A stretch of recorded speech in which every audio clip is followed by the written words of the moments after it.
So probably the first time I really saw paintings, my grandmother was a huge auction goer. So starting at the age of 5, I would see these landscape paintings come up for sale. They would bring enormous sums, sometimes thousands of dollars. And as I would learn later, many of these artists were working in the factories around here, and the local people bought their paintings. Well, Indiana, in terms of its art, the artists really painted what they saw. So Richmond's gone through a lot of changes, but it was a manufacturing town, and that's how the city was built. That's what built the wealth. That's why we have a Richmond Symphony Orchestra. It's why we have a Richmond Civic Theater. It's why we have the Richmond Art Museum.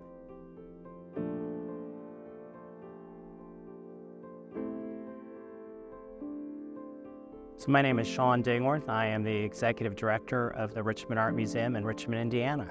My grandfather also worked in a local factory. It was what they would call an interior designer. He would do painting on the buses. He could paint an absolute straight line without deviating at all. My father worked in one of the local factories. My dad had a great interest in history and shared that with me. My mom ended up becoming director of nursing, but she also painted part-time, and I think that's where I initially picked up my interest in art. So I grew up in a very small town just north of Richmond, Indiana, called Fountain City. It's the home of the Underground Railroad. I had over 200 acres to roam around, which I think really helped with my creativity and imagination. As a kid, I was absolutely very curious about other areas just because my town was so small, so I had great curiosity in terms of traveling.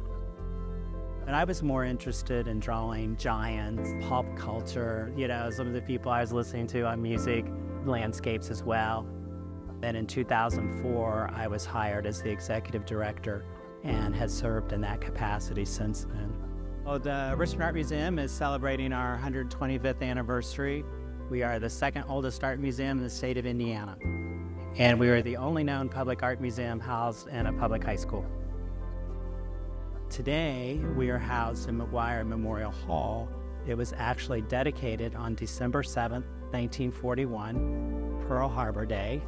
So at 2 o'clock, when they did the opening ceremony of this building, they also announced the attack of Pearl Harbor. So with the rotating exhibitions, we have 4 galleries. 2 galleries are always devoted to the permanent collection or to regional artists. Other than being the executive director, as I serve as a curator.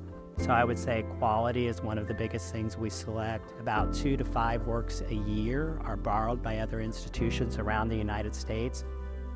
The Richmond Art Museum has seen a tremendous amount of growth in my 25-year tenure. One of my goals was to make it just even a regional museum, and that's what we've become. The other thing is we provide an opportunity for Indiana artists to exhibit. A lot of Indiana artists do not get the opportunity to exhibit in a museum. And that's what local people want to see. Not only do we have a great student base, we have people who come from Fort Wayne, we have people from Indianapolis.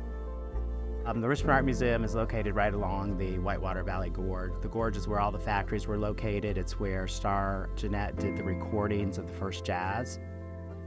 So the founders wanted to have those early art exhibitions in the school so that kids would have the opportunity to see art. As many as 10,000 people would come to the school to see the art exhibitions.